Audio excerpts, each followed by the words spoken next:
En esta ocasión, el facilitador de la temática es Alfredo Mejía. Él es psicólogo, magíster en salud pública.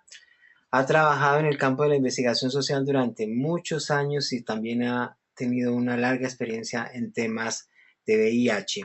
Él nos va a hablar de la formulación de planes de trabajo local de movilización ciudadana. Pues los objetivos de esta conversación, de esta teleconferencia, es hablar un poco sobre qué se necesita para la formulación de planes locales de movilización social, hablar un poco y entender el concepto de incidencia política y tratarlo de enmarcar dentro de una respuesta efectiva al tema de la hepatitis C y conocer como cuáles son esos elementos clave que se requieren para la formulación de un plan de incidencia política o de movilización social, que para el efecto son sinónimos.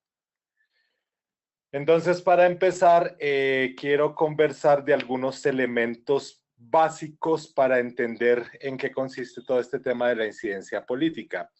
El primer concepto es la ciudadanía. Dentro de la ciudadanía se enmarca el tema de la participación social y hay tres formas esenciales de participación social. La primera es el control social, la segunda la rendición de cuentas y la tercera los planes o estrategias de incidencia política. A continuación vamos a ampliar cada uno de estos elementos. Hablaremos un poco sobre qué significa la ciudadanía y para eso nos remitiremos a el contexto de país democrático en el que vivimos. Entonces, de acuerdo con la teoría democrática, los ciudadanos son el núcleo de la sociedad y de la política. Los ciudadanos somos los que elegimos a los gobernantes y a través del voto delegamos la soberanía de esos gobernantes para que nos representen y trabajen por nuestros intereses y en general por el bien de la sociedad. Desde esta perspectiva, pues los ciudadanos se plantea que los ciudadanos somos iguales ante la ley, debemos recibir el mismo trato independientemente de si tenemos o no recursos, si tenemos o no educación, si pertenecemos a una u otra cultura, si vivimos en el campo, en la ciudad, independientemente de la orientación sexual, la identidad de género, el estado de salud, etcétera. Somos sujetos de derecho frente al Estado y esto implica que lo que es un derecho para la ciudadanía es una obligación para el Estado y por esto debe procurar recursos necesarios para garantizar los derechos de los ciudadanos. Y en este mismo contexto, la ciudadanía como soberana debe ser parte, es una obligación y es un derecho de la toma de decisiones sobre los asuntos de interés público. Eso, digamos, en términos de ese concepto general de ciudadanía. Dentro de ese concepto, lo que estábamos planteando es que la ciudadanía es el núcleo de la sociedad y de la política. Somos los ciudadanos los que elegimos a nuestros gobernantes. A través del voto delegamos nuestra soberanía para que nos representen en la política y trabajen por el bien común de nosotras las comunidades. Dentro de este mismo ámbito de ciudadanía se plantea que todos somos iguales ante la ley y debemos recibir el mismo trato independientemente de si tenemos o no recursos, si tenemos o no educación, si pertenecemos a un grupo étnico, cultural, si vivimos en el campo o en la ciudad, o independientemente si tenemos una u otra orientación sexual o un estado de salud específico. Entonces, los ciudadanos somos sujetos de derecho frente al Estado y desde esa perspectiva, lo que es un derecho para la ciudadanía es una obligación para el Estado. Por esto, el Estado debe procurar los recursos necesarios para la garantía de los derechos y la ciudadanía como soberana es parte de la toma de decisiones en este contexto democrático. Ese es el concepto grande de ciudadanía en el que se circunscribe el concepto de participación para ir acercándonos más al tema de movilización social y de incidencia política. Entonces la participación se plantea también como un derecho fundamental de ser parte de las decisiones y de las respuestas que se den a las diferentes problemáticas que tengan las comunidades. Los asuntos de interés público pertenecen a toda la ciudadanía, no solamente a quienes gobiernan. El gobierno o el Estado, a través de los gobernantes, tiene un rol de administrador no es el dueño de los problemas, no es el dueño de los recursos, sino es a quien delegamos esa administración. La participación supone la coexistencia de derechos y deberes de las personas, de los ciudadanos, en su relación con el Estado. Se plantea dentro de esa teoría democrática que la ciudadanía, que la sociedad es libre en la medida que participe en la toma de decisiones sobre los asuntos públicos. Y la ciudadanía debe formarse en capacidad, compromiso y voluntad para participar en esos temas que son de interés de toda la comunidad. La participación también se define como la lucha por el derecho al reconocimiento de poder que le permita ser reconocido como un otro legítimo en la toma de decisiones de los asuntos públicos. Y los espacios públicos necesitan de esa participación de la ciudadanía como protagonistas y líderes en la toma de decisiones. Dentro de esa participación social, como ya mencioné en la gráfica anterior, hay 3 formas de participar: el control social, y la rendición de cuentas es una de las formas de participar. Es esencial para la gobernabilidad de un sistema democrático y obliga a quienes nos representan, obliga a las autoridades a informar sobre sus procesos, sobre su ejecución, sobre sus compromisos, y es una forma de controlar a las autoridades para conocer si cumple o no cumple con lo que está establecido por la ley o con los compromisos que ha adquirido con la comunidad. El control social y la rendición de cuentas implica fiscalizar si se han implementado las acciones o no que se ha comprometido el gobierno o el Estado.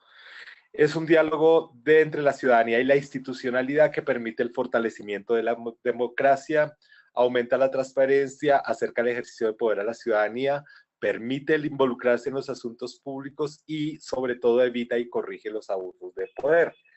Las autoridades, a través del control social y la rendición de cuentas, explican y justifican sus actos, lo que puede suponer sanciones en caso de que se presenten irregularidades. Y la tercera forma de participación social, como ya lo había mencionado, es la incidencia política, que tiene que ver también con la soberanía, pero aquí implica una organización para ser parte de la toma de decisiones. Se define como esfuerzos organizados para lograr cambios sistémicos en sistemas de gobierno a nivel nacional, a nivel local, en instituciones, en agencias, en empresas. Entonces aquí uno de los conceptos es generar esos cambios que se requieran. Esos cambios son paulatinos, no digamos que la incidencia política es un tema lento, que busca la participación ciudadana en la formulación e implementación de políticas. Uno puede incidir en la formulación de las políticas y es un esfuerzo organizado, aquí viene el otro concepto, para influenciar con propuestas y contenidos la toma de decisiones. La incidencia política también se define como el empoderamiento de los grupos de la sociedad en los asuntos públicos y busca recuperar ese rol protagónico que en un contexto democrático tiene la ciudadanía. Entonces, a manera de resumen, la incidencia política tiene como 3 características esenciales: ciudadanía organizada, que son las ONGs, que son las comunidades, los sindicatos, las juntas de acción comunal. Debe haber un proceso planificado y debe buscar permanentemente cambio, influenciar ese cambio.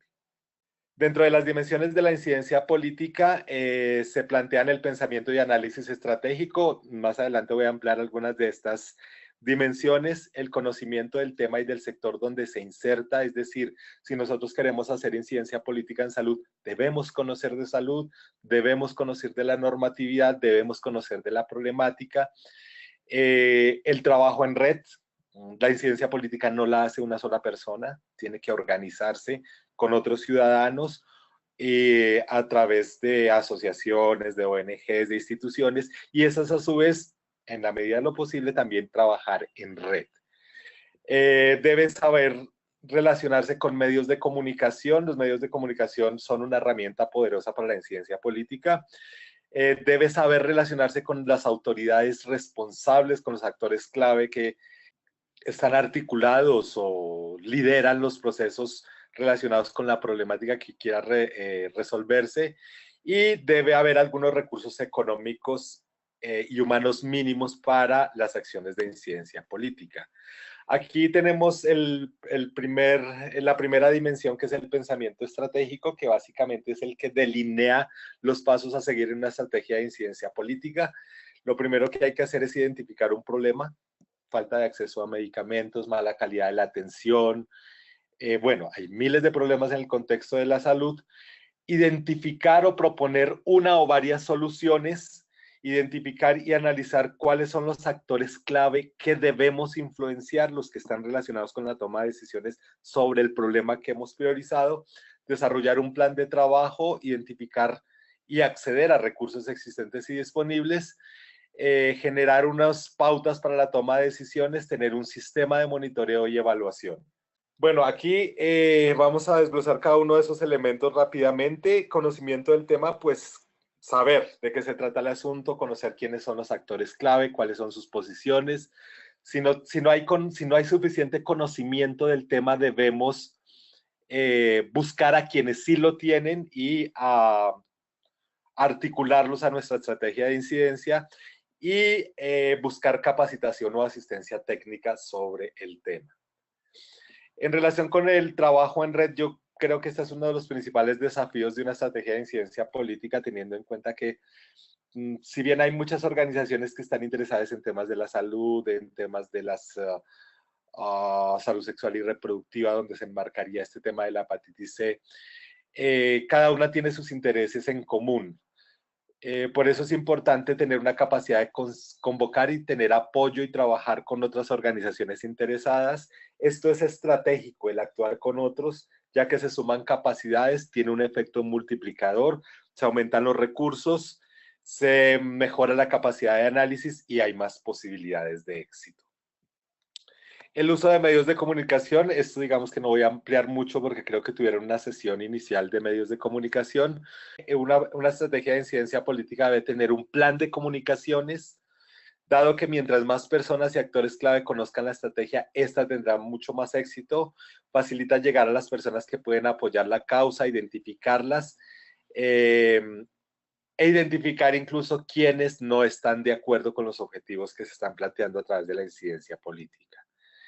Luego viene el relacionarse con las autoridades o actores clave. Esto se llama lobby o cabildeo. Básicamente consiste en identificar, analizar y contactar personalmente o por otros medios de comunicación a estos actores, relacionarse con ellos en función de los objetivos que nos planteemos, ser claros y asertivos en el planteamiento del problema y de la solución. A veces los mismos actores claves se quejan de que la sociedad civil solo plantea la problemática, pero no plantea alternativas de solución. Esto es un elemento clave en una estrategia de incidencia política.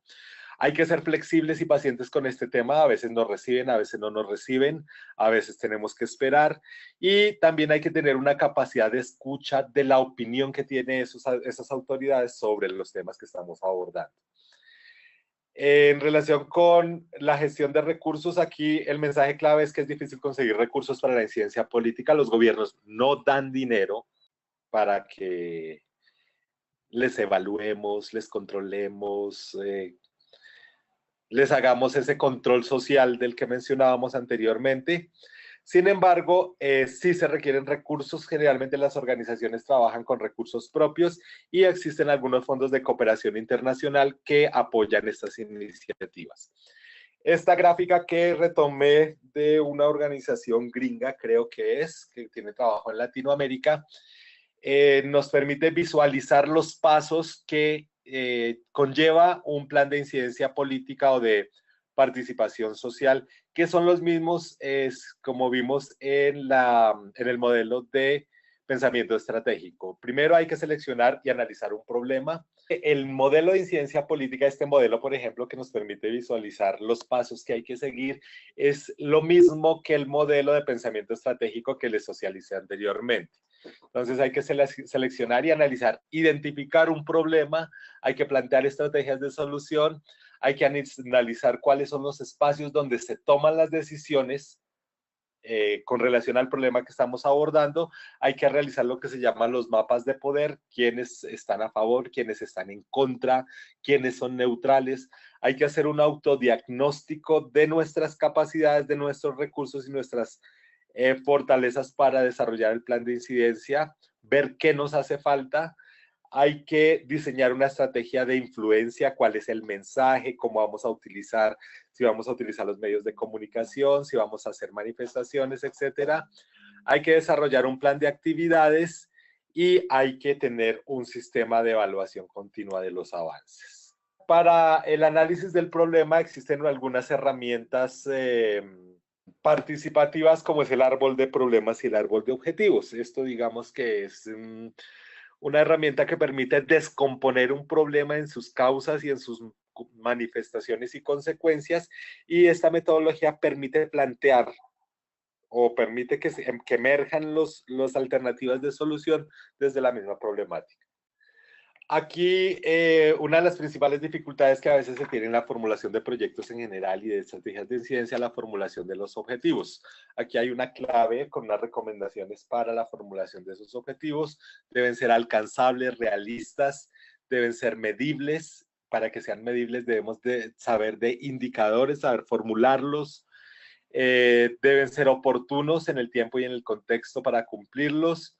Deben ser realistas, ya lo mencionamos, deben ser específicos en tiempo, lugar, en quiénes y cuál es el cambio exacto que se quiere lograr, y deben ser sencillos. Luego viene un paso de análisis de políticas públicas que quizá no era muy visible en la ilustración que les mostré anteriormente, pero este es un paso súper importante. Debemos conocer las políticas públicas relacionadas con nuestras problemáticas, identificar y analizar si nos sirven de herramienta para apalancar nuestra estrategia de incidencia política. Aquí algunas políticas públicas en el contexto nacional que pueden estar relacionadas con el tema de las hepatitis virales y la hepatitis C específicamente. El Plan Decenal de Salud Pública 2012-2021, por ejemplo, el Plan Nacional de Respuesta al VIH, SIDA y ITS, que en este momento se está reformulando. La Ley 134 del año 94, que habla de la participación ciudadana y le da el poder a la ciudadanía para participar en estos procesos de formulación de políticas. Bueno, la Ley 715, que habla de recursos y competencias en educación y salud. Esta es súper importante, la Ley Estatutaria de Salud, la Ley 1751, a través de la cual se está replanteando el diseño y el funcionamiento de nuestro sistema de salud, y uno de los logros más importantes es que después como de 40 y tantos años, precisamente en esta semana estaban en una reunión en Ecuador sobre los 50 años de Alma Ata, donde se planteaba la atención primaria en salud, que es el modelo que retoma la Ley Estatutaria de Salud en nuestro país y donde la salud se plantea como un derecho fundamental. Es importante recordar que la Ley 100, a través de la cual se formuló nuestro sistema de salud hasta la fecha, tenía en cuenta la salud como un servicio público y no como un derecho fundamental. Entonces considero que esto ha sido uno de los avances y hay que revisar porque dentro de la implementación de la ley estatutaria están, bueno, la política de atención integral, pero están las rutas de atención integral y hay una específica para VIH e infecciones de transmisión sexual. Entonces, conozco tema de VIH, pero no sé cómo quedarían las hepatitis virales, entonces sería interesante ver qué está pasando con esta problemática de salud en este contexto de la reforma del sistema de salud en el país. Aquí hay otras leyes menores, que es la resolución 2338, que establece directrices para el acceso al diagnóstico para VIH e ITS. Sería interesante también conocer específicamente qué pasa con la hepatitis C.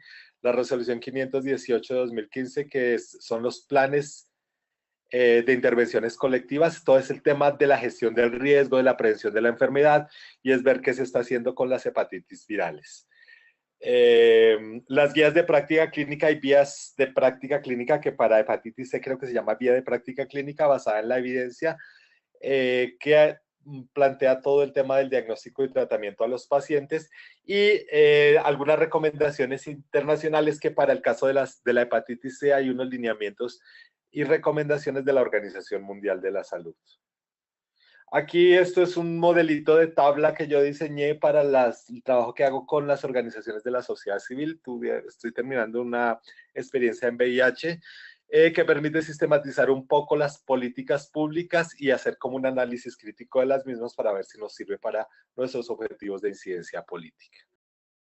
El siguiente paso sería el análisis de los espacios de toma de decisión. Entonces es identificar dónde es que se toman las decisiones referidas al problema, con cuál o cuáles autoridades o funcionarios públicos son los que toman esas decisiones, identificar los actores clave, quiénes son los que empujan el tema, quién jala, quién llama, quién convoca, quién toma las decisiones. Y esos actores clave se pueden clasificar en dos, en audiencias primarias y audiencias secundarias. Las primarias son los que toman las decisiones, son los actores clave que deciden, que firman, que aprueban o que desaprueban, los que asignan los recursos.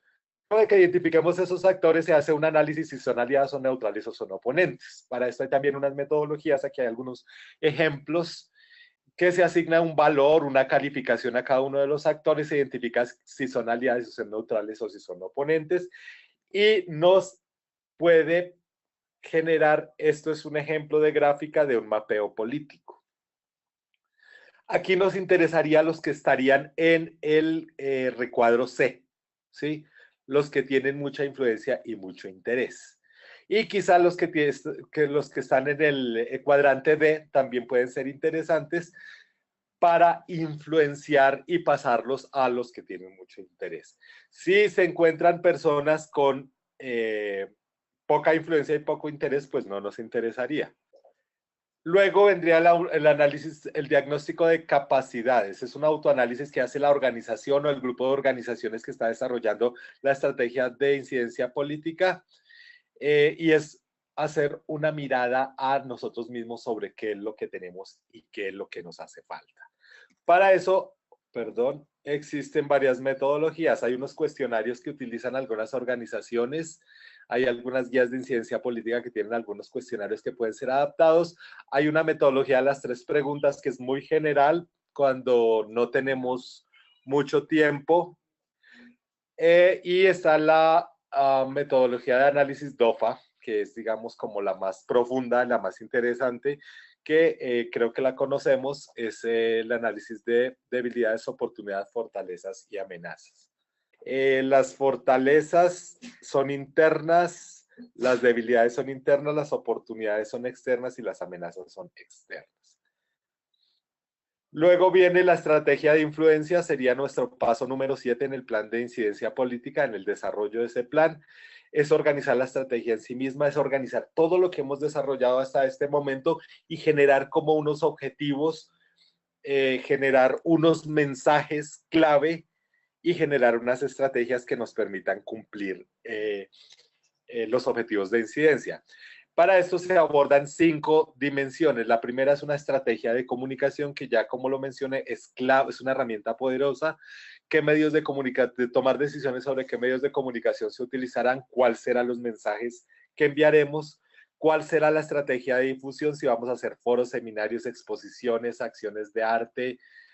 Sí, hay que definir si la estrategia va a ser agresiva y pública, si va a ser una estrategia más bien de bajo perfil, si va a ser negociadora, si va a ser pública o si va a ser una estrategia de movilización social mucho más amplia. Esto depende del análisis de los actores, de la voluntad política y de la dimensión de la problemática. Luego la estrategia de lobby, que ya lo mencionamos, cómo será el acercamiento, qué les diremos, quién nos representará, pues porque no nos vamos a ir todos a hablar con el ministro de Salud. ¿Cuál va a ser la estrategia de alianza? La unión hace la fuerza, ¿con quién nos vamos a aliar? ¿Cuáles son los influyentes? ¿Qué les vamos a plantear? Y una estrategia de comunicación quizá basada en ese diagnóstico inicial que hicimos. ¿En qué necesitamos fortalecernos? El paso 8 ya con esta toma de decisiones es organizar un plan de trabajo. Básicamente se utiliza una herramienta que es el diagrama de Gantt, que es esto. donde planteamos los objetivos generales y específicos, las estrategias y actividades a desarrollar, los cronogramas, las acciones definidas en todo el proceso deben incluirse en ese plan de trabajo. Y hay que tener en cuenta que en una estrategia de ciencia política, estos planes de trabajo tienen que ser flexibles de manera que se adapten a los cambios que surjan en el contexto. Aquí está el diagrama de Gantt. Es algo sencillo que se puede hacer en Excel. Finalmente, una estrategia de monitoreo y evaluación. Nos cuesta mucho evaluarnos, seguir los indicadores.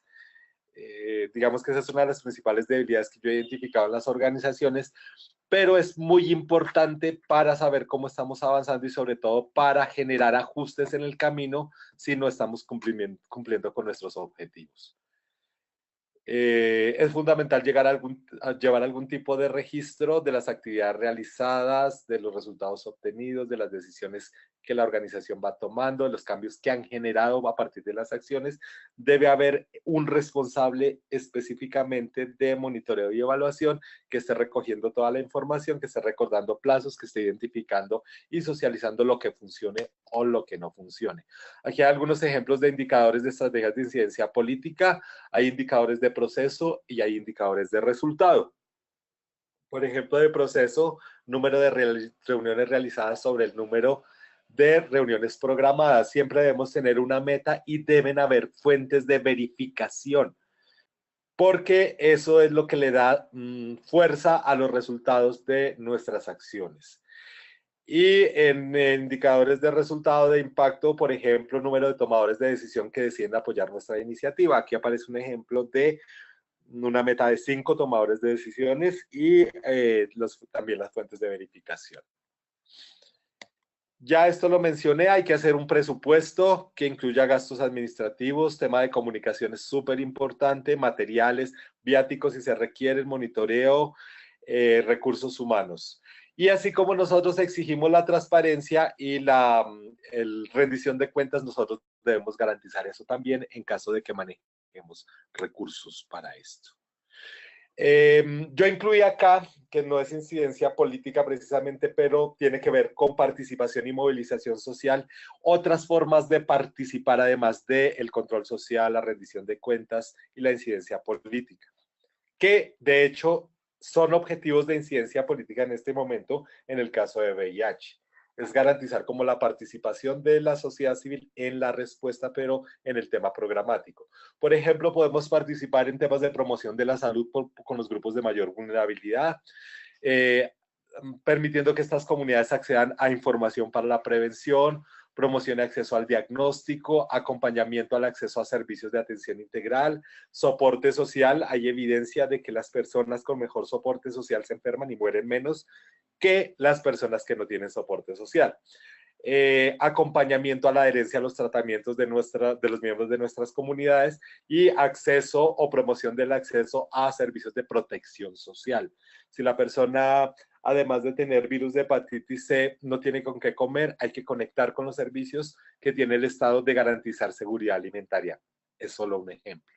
Luego se arma el rompecabezas con todo esto y en la medida de lo posible se documenta la experiencia. También somos muy débiles en esto. En Colombia hay experiencias de incidencia política muy interesantes, con muchos logros, con mucho impacto, pero nunca se escribió la historia.